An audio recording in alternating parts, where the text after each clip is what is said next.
Bismillahirrahmanirrahim. Assalamu alaikum, my dear friends, fellow students, viewers, and listeners. You are watching Safsman's YouTube channel where you can have your best morning on English grammar. Do subscribe this channel to get more updates from further videos, and also do not forget to press bell icon button. आज हम active into passive कर रहे हैं past indefinite tense का। हम इसे English और उर्दू दोनों फॉर्मेट में लर्न करने की कोशिश करेंगे।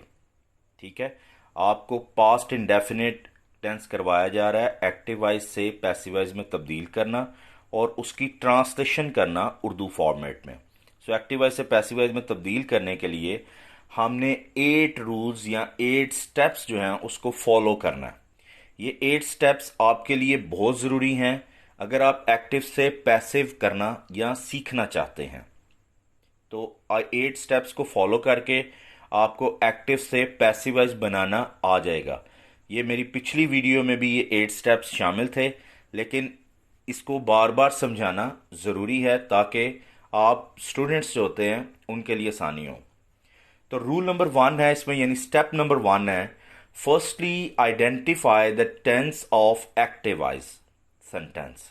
देखें, इसका मतलब ये है कि जब कोई इंग्लिश में जुमला लिखा होता है, अगर वो किसी टेंस से रेलेवेंट है यानी किसी टेंस का जुमला है, तो हमें उसकी पहचान करनी है कि ये किस टेंस से ताल्लुक़ रखता है।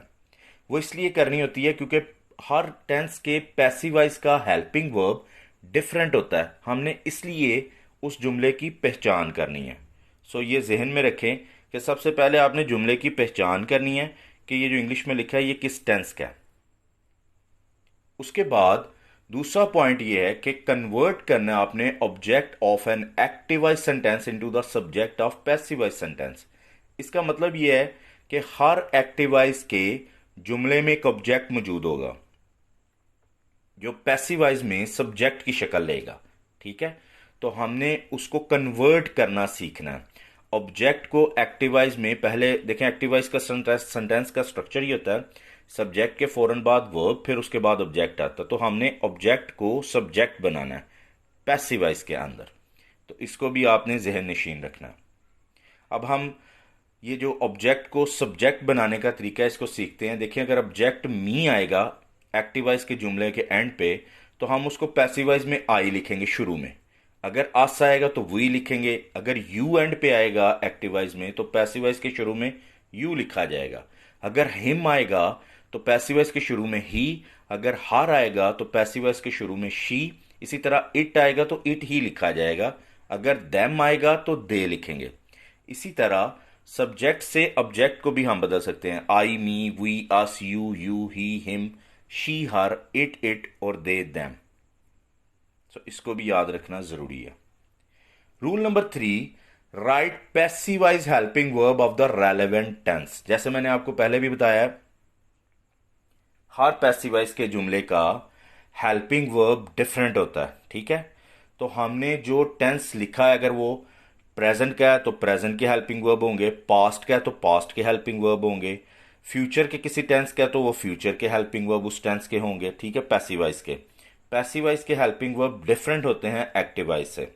तो ये भी हम आगे चल के इसको देखते हैं कि वो कैसे डिफरेंट होते हैं। तो इसलिए हमने पहले क्या करना है कि पहचान करनी है, उसके बाद ऑब्जेक्ट को सब्जेक्ट में, फिर हेल्पिंग वर्ब लिखना है। रूल नंबर 3 ये है कि right third form of verb past participle.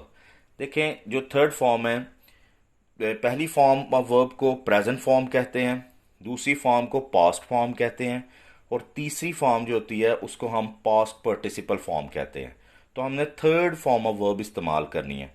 और ये याद रखिए कि हर पैसिवाइज जुमले के अंदर तीसरी फॉर्म ऑफ वर्ब यानी पास्ट पार्टिसिपल का इस्तेमाल किया जाता है। तो पहले पहचान करेंगे जुमले की, उसके बाद हेल्पिंग वर्ब लिखेंगे, उसके बाद ऑब्जेक्ट को सब्जेक्ट में बदलेंगे, फिर हेल्पिंग वर्ब लिखेंगे, फिर third form of verb. Rule number 5 ये है कि हमने फॉर्म ऑफ वर्ब के फौरन बाद बाय का लफ्ज लिखना है, बी वाई बाय। और रूल नंबर 6 ये है कि अब हमने क्या करना है कि सब्जेक्ट जो एक्टिवाइज में सब्जेक्ट है उसको बाय के बाद हमने पैसिवाइज में ऑब्जेक्ट के तौर पर लिख देना है। अगर एक्टिवाइज में सब्जेक्ट आई आएगा तो वो बाय के बाद मी की शक्ल में लिखा जाएगा। अगर वी आएगा तो वो पैसिवाइज में बाय के फौरन बाद आस की शक्ल में लिखा जाएगा। ठीक है जी, सब्जेक्ट को उठा के ऑब्जेक्ट बनाना है। ये इसका छठा पॉइंट या छठा स्टेप है। इसी तरह रूल नंबर 7 में ये लिखा है कि अगर जुमला एक्टिवाइज में नेगेटिव यानी मनफी और इंटेरोगेटिव यानी सवालिया लिखा है, तो पैसिवाइज में जब हम उसको कन्वर्ट करेंगे, अगर जुमला एक्टिवाइज का नेगेटिव है तो वो नेगेटिव ही रहेगा। ठीक है, अगर जुमला एक्टिवाइज का इंटेरोगेटिव है तो वो इंटेरोगेटिव रहेगा। अगर जुमला डबल इंटेरोगेटिव यानी डब्ल्यूज के वर्ड वाला है तो वो उसी तरह से पैसिवाइज में कन्वर्ट होगा। तो ये चीज ज़हन नशीन रखनी जरूरी है। जिस फॉर्मेट में होगा उसी फॉर्मेट पैसिवाइज में भी लिखेंगे। रूल नंबर 8 ये है कि डब्ल्यूज के words will be written the same as in एक्टिवाइज, यानी अगर एक्टिवाइज में where, when, which, how, what या वाई का लफ्ज आता है शुरू में, तो हम उसी तरह पैसिवाइज के शुरू में भी वही वेयर, व्हेन, व्हाट या वाई का लफ्ज लगा देंगे उसके। ठीक है, उसको हम डब्ल्यूज के फॉर्मेट में ही लिखेंगे। और हु सिर्फ एक ऐसा डब्ल्यू का वर्ड है जो बाय होम में बदलेगा। ठीक है, बाकी वैसे ही लिखे जाएंगे, लेकिन हु कन्वर्ट होगा बाय होम में। अब हम पास्ट इंडेफिनिट टेंस को डिस्कस करते हैं। जैसे मैंने आपको बताया कि आज हमने पास्ट इंडेफिनिट टेंस को करना है डिस्कस। तो हेल्पिंग वर्ब जो है ये इसके अंदर वाज ये वर्ड का इस्तेमाल होता है। वाज सिंगुलर सब्जेक्ट के साथ, वर्ड प्लूरल के साथ। ये इसके पैसिवाइज का याद रखिएगा, हम पैसिवाइज पढ़ रहे हैं पास्ट इंडेफिनिट टेंस का पैसिवाइज। और इसमें पैसिवाइज में थर्ड फॉर्म ऑफ वर्ब जिसे पास्ट पार्टिसिपल फॉर्म कहते हैं उसका इस्तेमाल किया जाएगा। तो अगर आपने एक्टिवाइज समझना है तो आप मेरी प्रीवियस वीडियोस जो हैं पास्ट इंडेफिनिट टेंस की उसको देखिएगा, आपको इंशाल्लाह समझ आ जाएगी। पॉजिटिव सेंटेंस स्ट्रक्चर ये है कि सब्जेक्ट के फौरन बाद हेल्पिंग वर्ब वाज या वर आएंगे। अगर सब्जेक्ट सिंगुलर है तो वाज आएगा, अगर प्लूरल है तो वर आएगा। उसके फौरन बाद थर्ड फॉर्म ऑफ वर्ब जिसे हम पास्ट पार्टिसिपल फॉर्म कहते हैं, फिर उसके बाद ऑब्जेक्ट, बाय और फिर ऑब्जेक्ट, यानी सब्जेक्ट, हेल्पिंग वर्ब वाज या वर, फिर third form of verb past participle, फिर बाय, फिर ऑब्जेक्ट। तो ये पॉजिटिव सेंटेंस स्ट्रक्चर है passive voice past indefinite tense. Example इसकी देखें, ही सैंग अ सॉन्ग। अब इसमें ही सब्जेक्ट है, सैंग वर्ब है, अ सॉन्ग जो है ये ऑब्जेक्ट है। चूंकि हमने ऑब्जेक्ट को चेंज करना है पैसिवाइज में, सब्जेक्ट की शक्ल में लिखना है, तो हम शुरू में लिख देंगे क्योंकि ये अ सॉन्ग सिंगुलर है, इसलिए इसके साथ सिंगुलर हेल्पिंग वर्ब वाज लगा। फिर उसके फौरन बाद हमने थर्ड फॉर्म ऑफ वर्ब लिख दी, यानी सैंग जो है वो सेकंड फॉर्म है पास्ट इंडेफिनिट के एक्टिवाइज में, सेकंड फॉर्म लगी है पॉजिटिव जुमले में। तो हम जब इसको कन्वर्ट करेंगे पैसिवाइज में तो ये संग हो जाएगी थर्ड फॉर्म। फिर उसके फौरन बाद बाय और ही चेंज हो जाएगा हिम में, a song was sung by him. Negative sentence का फॉर्मेट ये होता है कि सब्जेक्ट के फौरन बाद हेल्पिंग वर्ब, अगर सब्जेक्ट सिंगुलर है तो वाज नॉट आएगा, सब्जेक्ट अगर प्लूरल है तो वर्ब नॉट आएगा, फिर उसके बाद थर्ड फॉर्म ऑफ वर्ब जिसे हम पास्ट पार्टिसिपल फॉर्म कहते हैं वो लिखी जाएगी, फिर बाय लगेगा और उसके फौरन बाद ऑब्जेक्ट लगेगा। तो हेल्पिंग वर्ब वाज और वर पास्ट इंडेफिनिट के पैसिवाइज के हैं, कीप रिमेंबर। अब इसकी example, he did not play cricket. इसमें ही सब्जेक्ट है, डिड हेल्पिंग वर्ब है, प्ले फॉर्म ऑफ वर्ब है जो कि फर्स्ट लिखी है क्योंकि पास्ट इंडेफिनिट एक्टिवाइज के नेगेटिव सेंटेंस के अंदर फर्स्ट फॉर्म लगती है। उसके बाद क्रिकेट ऑब्जेक्ट है। अब ऑब्जेक्ट को हमने शुरू में पैसिवाइज में लिखना है सब्जेक्ट के तौर पे, तो क्रिकेट शुरू में आ गया। चूंकि ये सिंगुलर है इसलिए वाज नॉट, फिर थर्ड फॉर्म प्लेड, फिर उसके बाद फौरन बाय और फिर ही ने चेंज हो जाना है अपने ऑब्जेक्ट हिम में। ठीक है, ये हो जाएगा cricket was not played by him. ठीक है, सेंटेंस स्ट्रक्चर जो है वो बहुत जरूरी है, उसको जहन में रखें। और ये जो मैंने एग्जाम्पल लिखी है इसे भी। इंटेरोगेटिव सेंटेंस, इंटेरोगेटिव सेंटेंसेस चूंकि है सवालिया जुमले होते हैं तो उसमें हेल्पिंग वर्ब जो होते हैं वो शुरू में आ जाते हैं।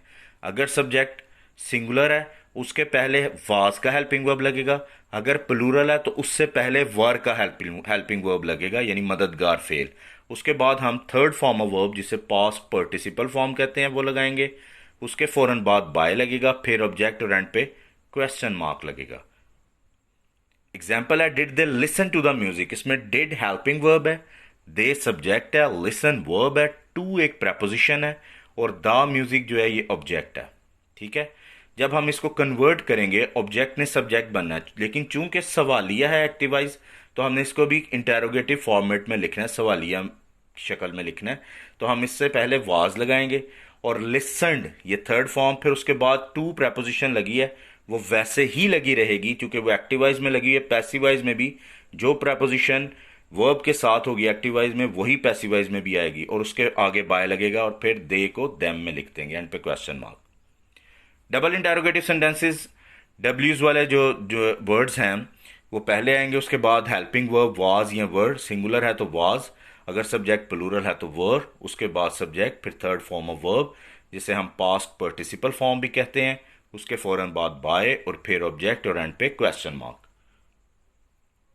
ये डब्ल्यू सेंटेंसेस का पास्ट इंडेफिनिट टेंस का पैसिवाइज का फॉर्मेट है।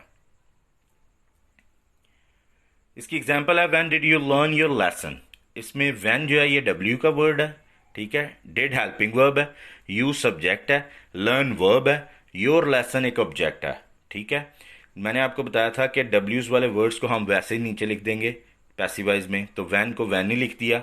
आगे did you learn your lesson, इसको समझे जरा, तो हमने was your lesson learned by you, object को सब्जेक्ट बनाया लेकिन उससे पहले हेल्पिंग वर्ब लिखा, उसके बाद थर्ड फॉर्म ऑफ वर्ब, फिर बाय, फिर सब्जेक्ट जो एक्टिवाइज में यू है वो पैसिवाइज में ऑब्जेक्ट के तौर पर लिखा जाएगा क्योंकि उसका ऑब्जेक्ट भी यू ही होता है। सिर्फ हु एक ऐसा लफ्ज है जो बाय होम में बदलेगा। बाय होम के फौरन बाद हम हेल्पिंग वर्ब वाज या वर लगाएंगे, उसके बाद ऑब्जेक्ट, फिर थर्ड फॉर्म ऑफ वर्ब जिसे पास्ट पार्टिसिपल कहते हैं और उसके बाद क्वेश्चन मार्क लगाया जाएगा। डब्ल्यूज वालों में हु को बाय होम में सिर्फ बदलेंगे, बाकी डब्ल्यूज वर्ड्स डबल इंटेरोगेटिव के जो हैं वो वैसे ही पैसिवाइज में लिखे जाएंगे। इसकी एग्जाम्पल को डिस्कस करते हैं। हु स्पोक इंग्लिश, अब इसमें देखें स्पोक जो है ये वर्ब है, सेकंड फॉर्म ऑफ वर्ब, चूंकि पास्ट इंडेफिनिट में हु वाला जो जुमला होता है उसमें सेकंड फॉर्म साथ लगती है। ठीक है, उसके फौरन बाद इंग्लिश लिखा है, ये एक ऑब्जेक्ट है, एंड पे क्वेश्चन मार्क है। सो हु को हम बदल देंगे बाय होम में, उसके फौरन बाद हम हेल्पिंग वर्ब वाज या वर लगाएंगे, ये चूंकि इंग्लिश आगे सिंगुलर है इसलिए वाज लगेगा, और सेकंड फॉर्म ऑफ वर्ब जो एक्टिवाइज में लिखी है वो पैसिवाइज में थर्ड के तौर पर लिखी जाएगी स्पोकन, और आखिर में क्वेश्चन मार्क लगाया जाएगा। सो ये हो जाएगा by whom was English spoken. ये आपकी प्रैक्टिस के लिए एक्टिव से पैसिवाइज सेंटेंस लिखे हैं। जैसे पहले मैं ये पढ़ देता हूँ, he washed clothes, clothes were washed by him, I did not tell a lie was not told by me, did you watch TV watched by you, did Aslam play cricket, was cricket played by Aslam, why did he abuse you, why were you abused by him, who offered his prayer, by whom was his prayer offered, they told a story was told by them, she did not borrow money, money was not borrowed by her, did he make a knife, was a knife made by him, where did you take tea, where was tea taken by you, who invented mobile phone, by whom was mobile phone invented। So ये आपकी practice के लिए, इसको आपने learn करना है। यहाँ आप वीडियो को स्टॉप करके इसको अच्छी तरह से लर्न कर सकते हैं, देख सकते हैं समझने के लिए। अब ये आपकी अपनी प्रैक्टिस के लिए लिखा है, इसके साथ पैसिवाइज नहीं लिखे, ये एक्टिवाइज सेंटेंसेस सारे लिखे हैं, पास्ट इंडेफिनिट टेंस के एक्टिवाइज जुमले लिखे हुए हैं। आपने इसको कन्वर्ट करना है खुद से पैसिवाइज के अंदर। ठीक है, याद रखिए कि वाज या वर इसके हेल्पिंग वर्ब है और थर्ड फॉर्म लगाई जाती है, और इसमें जो ऑब्जेक्ट होता है एक्टिवाइज का उसको सब्जेक्ट लिखेंगे, उसके फौरन बाद वाज या वर हेल्पिंग वर्ब आएंगे, अगर सब्जेक्ट सिंगुलर है तो वाज, प्लूरल है तो वर्ब, फिर उसके बाद फौरन बाद थर्ड फॉर्म ऑफ वर्ब, उसके बाद बाय, और फिर एक्टिवाइज के सब्जेक्ट को पैसिवाइज में ऑब्जेक्ट की शक्ल में लिखेंगे। ठीक है, ये इसका होल फॉर्मेट है, और बाकी जो सेंटेंस स्ट्रक्चर आपने पढ़े हैं अभी, सिंटैक्स फार्मूलाज जो हैं उनको आप लर्न करें, पढ़ें बार बार, और फिर आपको इसकी अच्छी समझ आ जाएगी। अब हम इसको डिस्कस करते हैं। ये बहुत से स्टूडेंट्स को प्रॉब्लम होता है कि उर्दू से इंग्लिश बनाना पैसिवाइज इसकी वो ज़रा टिपिकल होता है या मुश्किल होता है कुछ स्टूडेंट्स के लिए। तो याद रखें कि जो पैसिवाइज जुमले होते हैं ना उसमें सब्जेक्ट शुरू में नहीं आता, उसमें ऑब्जेक्ट जुमले के शुरू में आता है। ठीक है, यानी काम करने वाला जुमले के शुरू में नहीं आता, बल्कि जिस चीज़ पर काम किया जाता है वो जुमले के शुरू में आता है। ये हर पैसिव वॉइस के कि ये एक जो है ये पहचान समझ लें। और फिर इसके अलावा उसे, मुझे, उन्हें, तुम्हें, हमें, ये वो अल्फाज हैं जो पैसिव वॉइस के जुमले में शुरू में लिखे जाते हैं। अब इसकी पहचान, चूंकि ये पास्ट इंडेफिनिट टेंस का पैसिव वॉइस हम पढ़े हैं, तो पहली पहचान है कि फॉर्म ऑफ वर्ब के बाद जाता था, जाती थी, जाते थे पे जुमला खत्म होगा। अब मिसाल लिखी है, मुझे अंग्रेजी पढ़ाई जाती थी। पढ़ाना फॉर्म ऑफ वर्ब है, जाती थी पहचान हो गई पैसिव वॉइस के पास्ट इंडेफिनिट टेंस की। उसे सजा नहीं दी जाती थी, सजा देना वर्ब है, जाती थी पहचान हो गई पास्ट इंडेफिनिट टेंस के पैसिव वॉइस की। ठीक है, अब नीचे वाले जुमले में उसे और ऊपर वाले जुमले में मुझे, मुझे, उन्हें, उसे, तुम्हें, हमें, यहां से भी जुमला शुरू हो तो वो पैसिव वॉइस होता है। दूसरी इसकी पहचान है, ऐसे उर्दू जुमलों में फॉर्म ऑफ वर्ब के बाद, फेल के बाद जुमला गया, गई, गए पर खत्म हो जाएगा। इस साल 2 नए जूते खरीदे गए। खरीदना वर्ब है, उसके फौरन बाद गए आ गया। हमें अंग्रेजी पढ़ाई गई। पढ़ाना वर्ब है, उसके फौरन बाद गई आ गया। तो ये वर्ब के फौरन बाद गया, गई, गए पर जुमला खत्म हो जाए तो वो पास्ट इंडेफिनिट टेंस के पैसिव वॉइस की दूसरी पहचान होती है। पहली पहचान जाता था, जाती थी, जाते थे, और दूसरी गया, गई, गए। अब ये देखें जरा, ये थोड़ी एग्जांपल्स हैं आपकी समझने के लिए।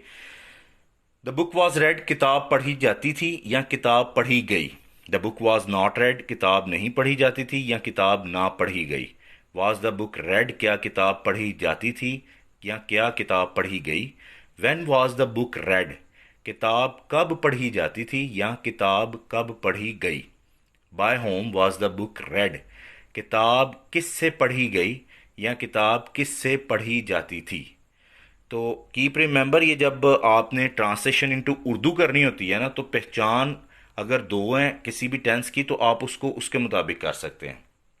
नाउ ये ट्रांसलेशन है, ये जो आपने पढ़ा है कि पहली पहचान उर्दू जुमले में वर्ब के बाद जाता था, जाती थी, जाते थे आए। ठीक है, और जुमले के शुरू में अगर उसे, मुझे, हमें, तुम्हें, उन्हें, ये अल्फाज आए तो ये पैसिव वॉइस के हैं। ठीक है, या ऑब्जेक्ट शुरू में आए। ठीक है, ये भी ऑब्जेक्ट ही हैं ये अल्फाज जो हैं। ठीक है, उसके बाद दूसरी पहचान हमने पढ़ी है कि गया, गई, गए वर्ब के बाद आए। ठीक है, ये आपकी प्रैक्टिस के लिए है, आपने इसको प्रैक्टिस करना है। ठीक है, ताकि आपने जो पीछे समझा है वो आपको समझ आ जाए, यानी आपको अच्छी तरह से लर्न हो जाए कि हमने practice will make you perfect. Thank you very much for watching my channel. और आपसे गुजारिश और इल्तमास है कि आप प्लीज़ इस चैनल को ज़्यादा से ज़्यादा शेयर करें, क्योंकि इस चैनल में आपको बहुत कुछ सीखने को मिलेगा फर्दर वीडियोस में भी। नेक्स्ट वीडियो में हम फ्यूचर इंडेफिनिट का पैसिव वॉइस डिस्कस करेंगे। और अगर आपको इस वीडियो में किसी चीज़ की, किसी बात की समझ नहीं आई तो आप प्लीज़ कमेंट्स में लिख सकते हैं, और I will try my best to give you a satisfactory answer. So keep in touch and keep subscribed. Thank you.